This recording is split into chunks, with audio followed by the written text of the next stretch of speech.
there. Did you ever feel it's the little things which somehow throw your life into a tailspin before you realize it? Take one little thing like a high school senior, or to pinpoint it, me, there in the coral sweater, an open-toed expression. Then little thing number 2, Jimmy Cushman, a classmate. Little thing number 3 is that bird brain and the shot rod, giving all us high school kids a bad name. That night, when Jimmy phoned to invite me to a movie, what he didn't know was that my father had seen another little thing in the evening paper, and because of it, told me I couldn't go out nights in any of the kids' cars. And you know what that meant. No dates until he changed his mind. Poor me. But the worst thing was what our school principal was threatening to do. Mr. Potter had announced if he had one more complaint about the kids driving, he'd be forced to do what other schools had done. Lock all cars in the school parking lot till after school every day. Well, we couldn't do anything right away because next day, Dad took me to Sacramento. And while he worked, I did some sightseeing. Still worried about Mr. Potter's warning until suddenly I spotted a sharp-looking sports job with a sign on it, which said something about a safety economy run. Naturally, I didn't know what that was, but I knew what the Flying Red Horse stands for. So, later that afternoon, when I bought a local paper and read that the runs were for high schools, I took off for the nearest phone booth, called the oil company, and asked if someone would explain a safety economy run to me. They connected me with Mr. Burton, Ray Burton, up from San Francisco to supervise the run. He said, even though he was about to leave, if I'd come right over, he'd explain it all to me. And was I ever glad I took him up. Start with, Miss King. We don't put on the runs. You youngsters do it all yourselves. All we do, with a lot of help from 3As and peace officer groups, like the Highway Patrol here in our state, is to show you how to organize a run, then you go ahead and do it. Oh, but who wins these runs? The driver with the best mileage? No, although mileage is very important, but these are also safety tests. That's why we donate trophies and the gasoline that's used. Well, how in the world do you figure the scores? You get your run organized first. When you're ready, we'll be around to explain it and give you the official observer's report forms. You know, each car carries an adult observer. Well, with an adult in the car, like a chaperone, it doesn't sound very exciting. Tell you what, I've got some color movies of runs they've held around the country. If you have the time, I'd love to show them to you. Well, I've got lots of time. Good.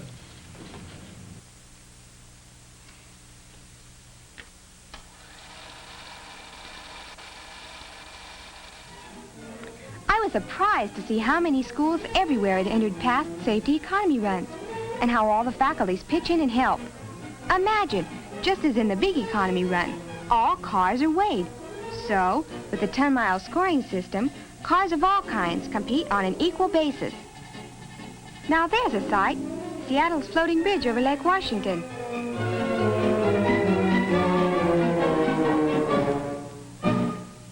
In Portland, a girl walked off with first-place honors. And here at Bakersfield, an engine is being given a last-minute performance check. And not only are the cars weighed, but the passengers are too. Under their scoring system, every last ounce counts. Well, no wonder Bakersfield had all those high-priced cars entered. This country looks richer than Texas. How about that flying red carpet? Bakersfield to Inglewood in 2 seconds flat. And at the end of the run, the time is checked to make certain no car just crawls along to save a few drops of gas. Well, we whiz north again, where you can see how the cars are started at 1-minute intervals. Look at those steaks, supplied by the sponsoring service clubs and served free to all attending the victory luncheon after the run, where they announce the scores and award the trophies. I was sold, and I knew Peninsula High could do the same thing and show our parents, Mr. Potter and the neighbors, that high school kids are good drivers. Mr. Burton invited me to see the Sacramento run next morning. Excitement? Believe me, it was as exciting as a football game. I guess I heard about and saw most everything there. The gasoline and oil are provided by the mobile gas people. And the safety checks, to make sure all cars are in top condition, as well as covered by insurance, are continued until the last car is started. Then, numbered stickers are pasted on, and the cars rolled into the street to line up for the start. At 9 o'clock sharp, the first car is sent off, and the next car is rolled up, in turn, to the starting line. There, the assistant starter tolls off the seconds until the next minute is up. And when they had all left, I went with Mr. Burton to drive around the 96-mile course.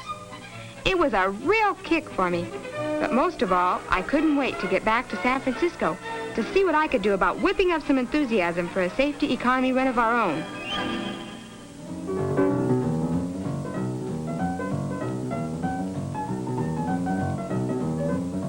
And Monday, after school, I hauled Jimmy over to our favorite malt shop to get started. Not only did I have Jimmy to try to sell, I had to compete with a jukebox and some music with a beat. Look, how many kids in school have cars? 300? Well, yeah, I guess so. Well, then out of that 300, how many got the rest of us into this jam? Gee, there couldn't be more than 6 or 8 of those yo-yos shoving around shot rods, making like they're real big men, could there? That's what I mean.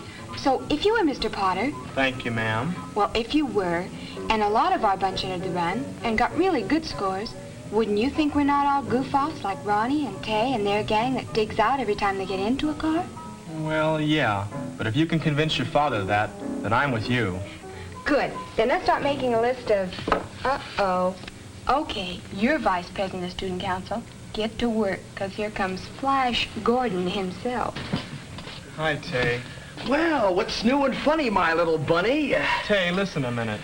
Minute? Man, do you realize in a minute I can go from a standing start to 130 in that little old bomb of mine? Minute. Tay, we're planning on putting on one of those safety economy runs here at school. Will you and your gang enter if we... Me? Economy? Of course you're kidding. The heck we are. It was you and that lead-foot crowd of yours that got us in all this Dutch with Mr. Potter. Sonny boy, I admit I voted for you for council, but when it comes to cars, you better leave it to the men around here. So get lost, Willie. You're acting mighty silly. Well, what do you do with a character like that? Beat his brains out if he had any. But after listening to him, I'm sure you're right, Sharon. Then you'll help get the show on the road? If it'll help cut down that queek, send me in, Coach.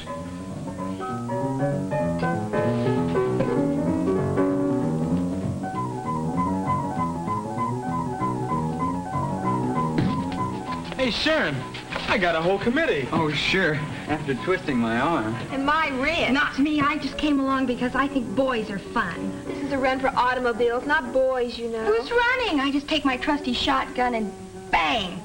But if I ever hit one, the game warden usually makes me throw him back in because he's too young. Okay, cut the clowning. Ladies and gentlemen, the meeting of the board of directors is called to order. With Jimmy only reluctantly agreeing to help, the work began. First, to auto shop to see the instructor, Mr. McCutcheon, and ask if he'd head up the faculty end. He said he would if Mr. Potter agreed. Mr. Potter? He was the principal who was threatening to lock up all the kids' cars. Well, seeing we needed some assistance, we called Mr. Burton, who had returned to his San Francisco office, and he agreed to talk to our principal.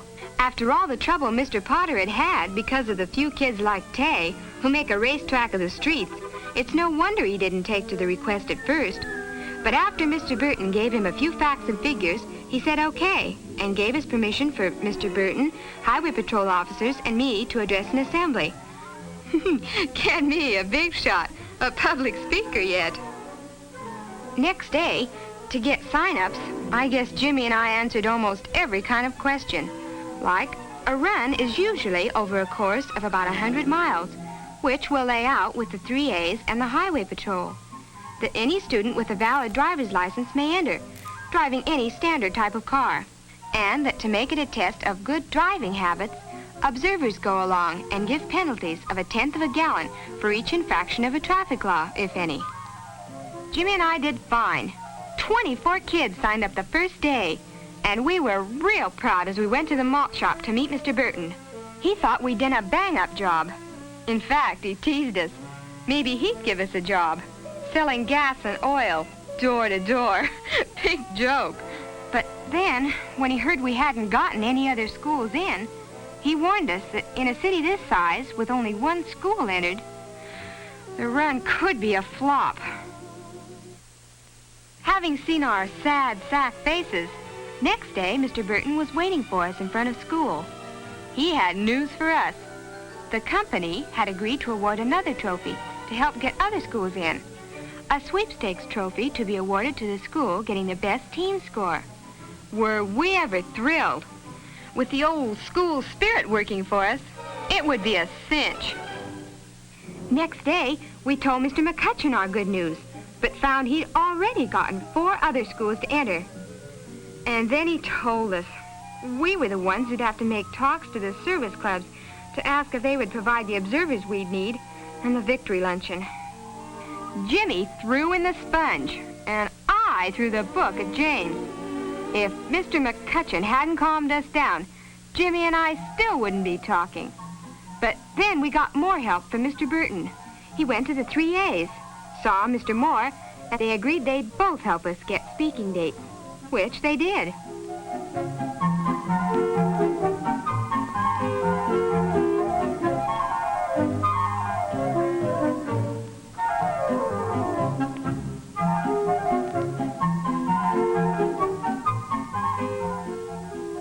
We both went over like a house afire, until I called on the chairman of another club to ask if I could address his next meeting. And, well, that's just about it, Mr. Scott. So, if you'll put me on as a speaker at your next luncheon meeting, I promise I'll tell all about the run in 3 minutes flat. No, I'm sorry, Miss King. Our club isn't interested in races or competitions of any kind where youngsters your age risk their necks in cars. But it's not a race, it's... You did say that the cars had to be back in a specified time, didn't you? Well, naturally. Otherwise, you could crawl along. Exactly. Young lady, you're just wasting your time. As a matter of fact, I'm thinking about using my influence to see that your entire project is canceled. That's your privilege, Mr. Scott. But I've been driving for 2 years now, and I've never had a tip, not even for parking. And not one of my vendors has a scratch on it. May I ask what your record has been for the past 2 years? Well, that's really not here nor there, and rather than appear obdurate about it, the meeting's at noon tomorrow in the Pine Room.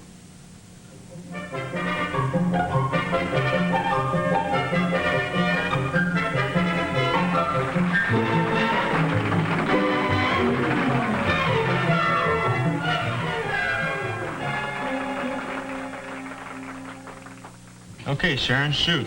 Now, check the cafeteria to make sure all the arrangements are complete for the victory luncheon. Okay, I'll take care of that. And he says we have to send out at least twice as many press releases as we did before. Check. What else? I don't know who'll do this. Try to get interviewed on TV. Well, that's your job, Maureen. You got what it takes for that kind of stuff. Oh, no, you don't. What are you trying to do, bring radio back again? Oh, cut it out. You're a real movie star. Oh, here's one more thing we all can do. Mr. Burton says to try to get lists from all the service clubs with names and phone numbers of every man who's volunteered to be an official or an observer. Well, okay, but I don't get it. To call them up Friday and remind them we expect them out Saturday morning. Mr. Burton says if it's a nice warm day, some might just happen to recall a previous golf day. Well, well, well, if it isn't the Indianapolis Race Committee as I live and breathe. Well, okay, Mr. Hotshot. If you're such an 8-cylinder wizard, why isn't your entry in here? Are you kidding? Get up at the crack of dawn and play some silly baby game? Count me out, little sprout. What is it with you, Tay? Chicken? Afraid some of us will show you up? Show me up? That'd be the day. That'd be the day I'd like to see. And you know what, Tay? I bet even I can beat you. Put your money where your mouth is. You are chicken, aren't you? Don't be silly, Lily. I wouldn't race against a girl. And don't be stupid, Rupert. It's not a race, it's competition. And besides, I'm not even sure that shot rod of yours could pass the safety check. Shot rod? Okay, you asked for it. What's the bet? And I'll even give you odds. That won't be necessary. Tell you what, whoever loses takes the rest of us to the movie Saturday night. And how will we get to the show, or has your father become big-hearted and changed his mind? I didn't mean to the drive-in. We can all go down to the park side. I want to see what they're playing anyhow. Well, Tay, is it a bet or is it a bet? Oh, okay, but you wait and see. I'll cream the whole bunch of you.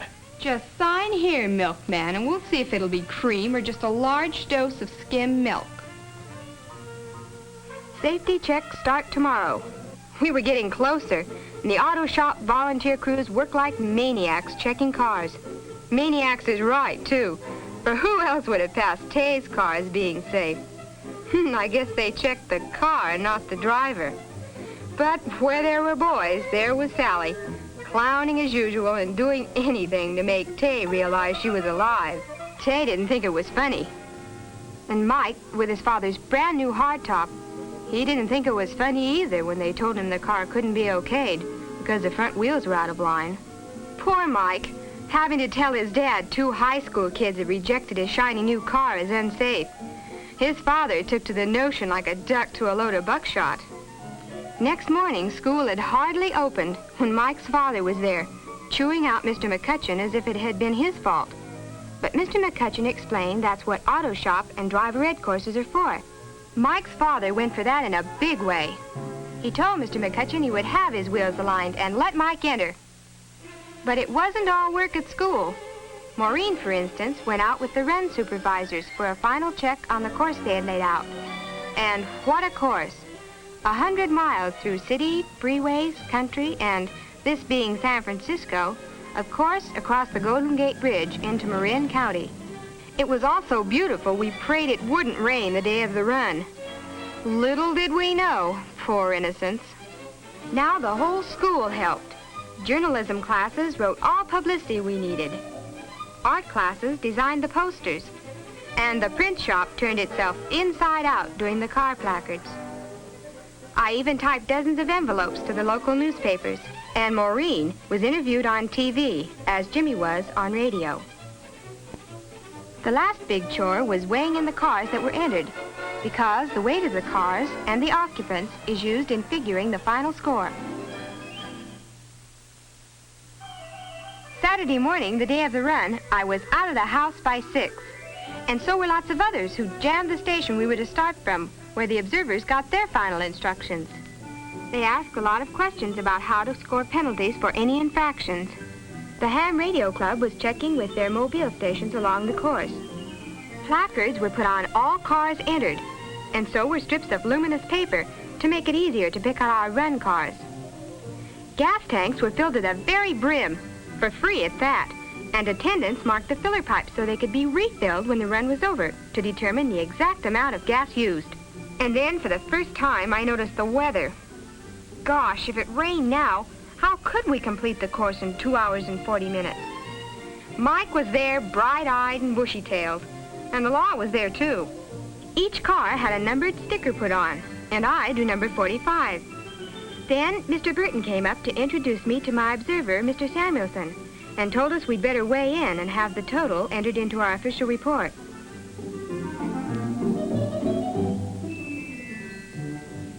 Our clowning Rover girl was getting her kicks, too. As a rib, she told Tay his observer was the vice principal. He just about died. But then Sally got his official observer, Freddie Agabashian, one of the country's top racing drivers. And was Tay thrilled. Now we'd have a chance to show a professional how good he was. 9 o'clock, and Maureen, the official timer, marked off the seconds for the first car to start. The weather looked worse, but this was it, and our chance to prove a lot of things to a lot of people. Jimmy, cagey character, made a real smooth start, maybe because the starter was a well-known judge. Starting time, as it must to all men, came for Tay Stevens. Whoops, bet he lost a couple of gallons right there. Then at 10 minutes to 10 came my turn, and my heart a pounding lump in my throat. I was off and running.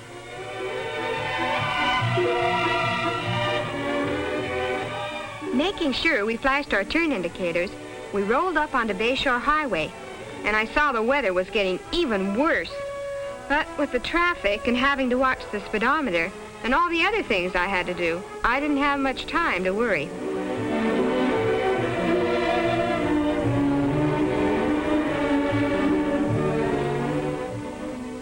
Of course, Tay, who knew he could drive better than anyone, sailed along along blithely, not watching anything, like that 35-mile zone sign.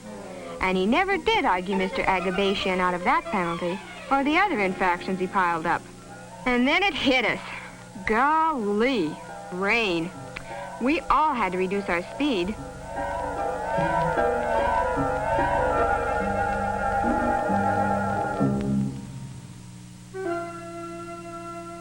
We had lost so much time that when the rain stopped, it was a temptation to really tromp on those gas pedals.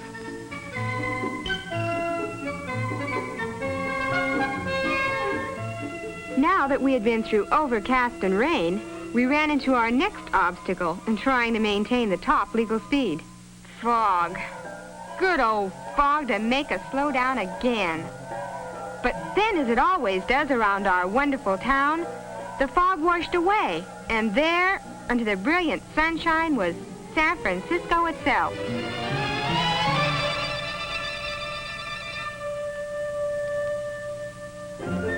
There were the little cable cars for which we are famous, clanging and bouncing along. There were the familiar steep hills. And before we knew it, we were into San Francisco's Chinatown. Believe me, there was little we missed on our 100-mile tour. Even the much-pictured Bay Bridge in the background, and the Embarcadero, with its tantalizing smells of spices and distant seas, and its 25-mile zone signs to slow us down again, just when the weather was better and time getting shorter and shorter. How about that? Glad I was down below and not swaying up there on the cables, despite the beauty of our renowned Golden Gate Bridge. And with the bridge not too crowded this Saturday morning, we were feeling better now about finishing the run on time. Down on the bridge itself, our cars rolled along. Later, we heard how deep an impression the skill of the teenage drivers had made on the adult observers, who all said the same thing once the run was over. Never in their lives had they had such legal rides. But I'm ahead of myself, because the run wasn't over yet. Thanks to the rain and fog we'd been through, time was getting shorter and shorter. Then as we started on our last lap of the figure-8 course, we still had almost 15 miles left.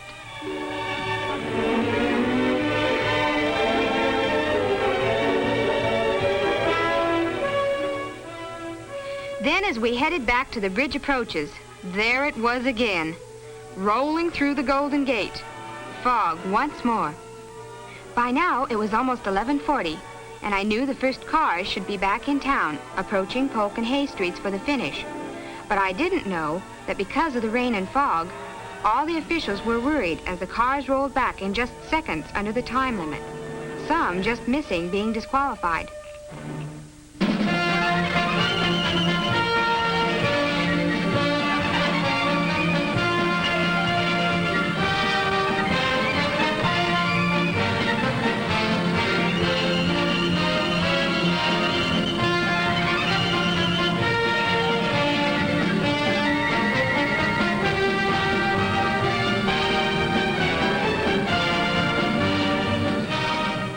It really was more exciting than the start, with every driver anxiously watching the pumps to see how little gasoline had been used, because even a few ounces could mean the difference between a winner and a loser.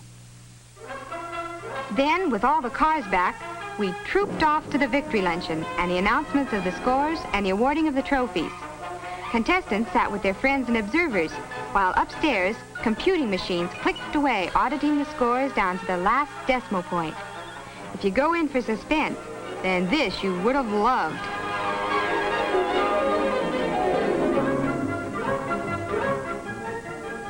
Talk about dismal luck.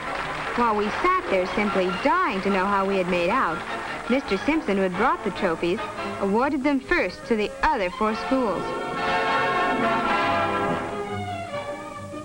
But then it happened. Peninsula Union High, starting with our boy who'd been 3rd best. Think he wasn't tickled? Get a load of that wall-to-wall smile.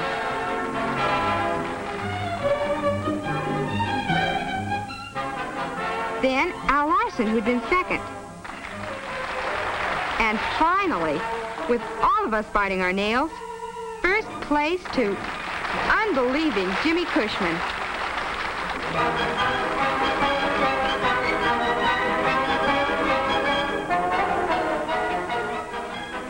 Then the big news, the school with the best team score, Peninsula High. They made me go up and accept the trophy.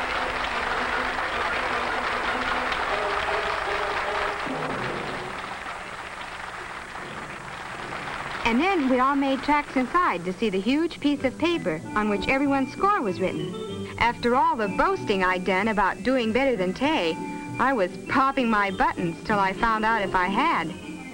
Where was my name? There, Sharon King, 8th place. But where was Tay Stevens? How had he done? Uh-oh. Tay Stevens screamed himself into 14th place. That night, before they picked up Sally and Maureen, Jimmy, Mike, and Tay came by our house. Jimmy had talked to Mr. Potter, who admitted he was convinced. But we didn't know yet if my dad had relented and would let me go out at night in the kids' cars. But not only had he relented, he almost shook Jimmy's arm off, kidded Tay about his bad showing, and then said it was okay. I could even use his car myself at night.